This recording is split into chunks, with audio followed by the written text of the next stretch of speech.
Cooperative Learning by Campos and Lady Villamizar. What's cooperative learning? Cooperative learning has been widely used around the world through different approaches, like the communicative and the cognitive approach. It is considered a method in which students are encouraged to work in small groups towards a shared goal, and which they are not working in a competitive or individualistic setting. Why cooperative learning is useful? According to Robert Slavent, cooperative learning has many different benefits. One of these is motivational. Students are encouraged to work in a small group, so they have to somehow support each other. Like when they build a house, in which everyone has a clear objective or outcome, but they are working and supporting and cheering each other in order to achieve that goal. The second perspective is social cohesion. In this one, students are working as a team, and individually, each one is assigned a role to fulfill. The main objective here is that students are working in cohesion. So, through trust, effort, achievement, and motivation, they can all get the goal expected. The third perspective is cognitive. Here, students are encouraged to work in pairs. It has been scientifically proved that when students are teaching each other and when they use the language for real purposes, retention is increased to a 90%. The last perspective in the theory is the developmental. Here, the students are prompted to work in groups, and it is clear that when they are interacting with each other, there is a negotiation of meaning. And this is supported by the theory of the zone of proximal development developed by Vygotsky. All these different perspectives, such as cognition, social cohesion, development, and mainly motivation, are the key elements in the cooperative language learning. One of these methods developed is called Kagan structures.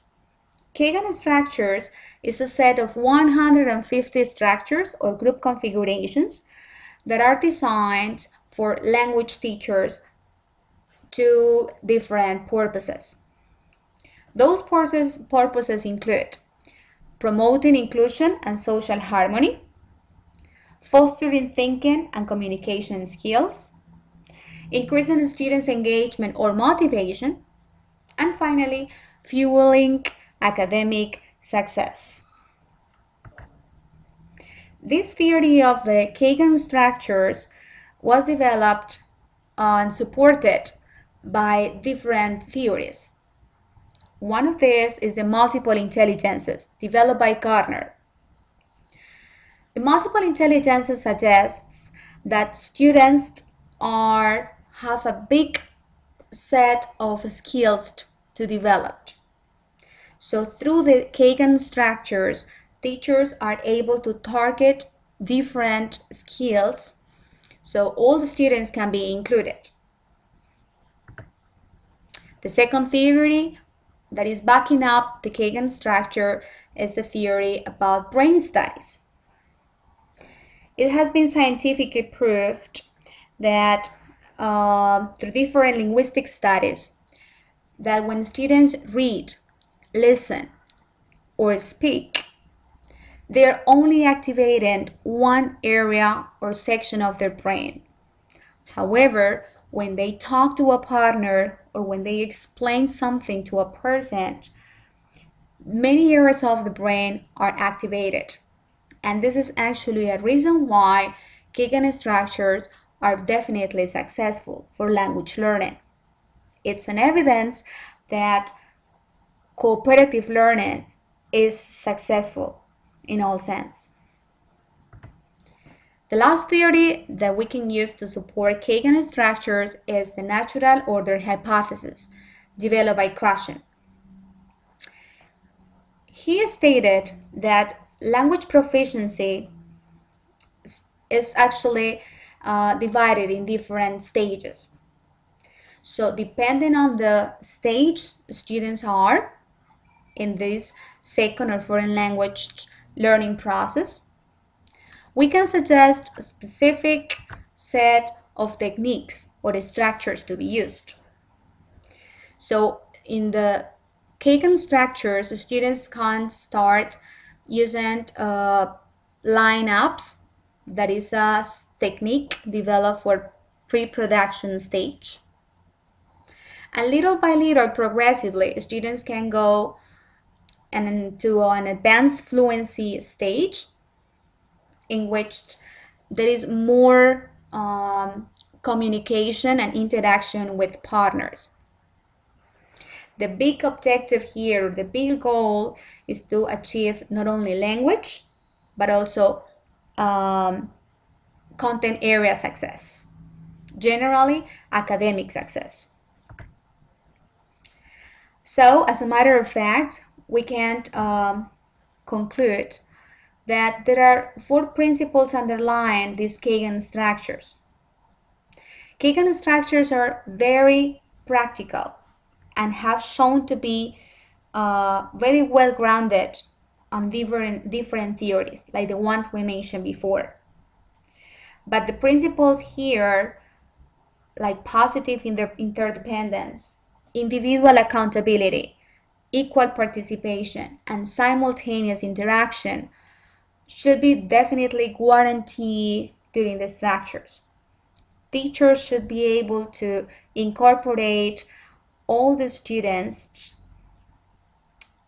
include the students no matter what their social, educational, or cultural backgrounds are.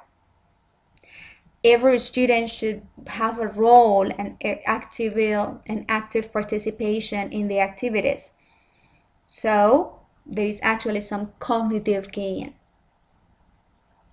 Students are definitely included in the group when working through Kagan structures, and as they have a specific role and a specific target, they're all working together, helping each other, not through competition or individualism, but through working together.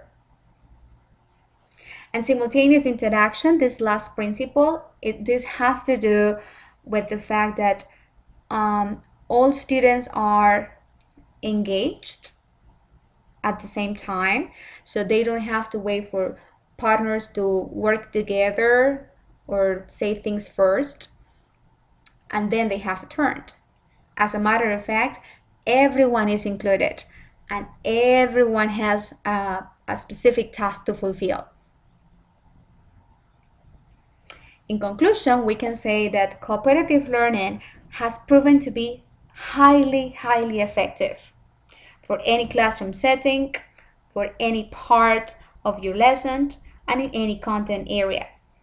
We strongly recommend the use of cooperative learning in your classes because they are very practical techniques and practical structures in which students are considered not only language learners, but as a whole, in a holistic approach, they are learning from their students, their partners, as well as the teacher. Thank you very much for your attention.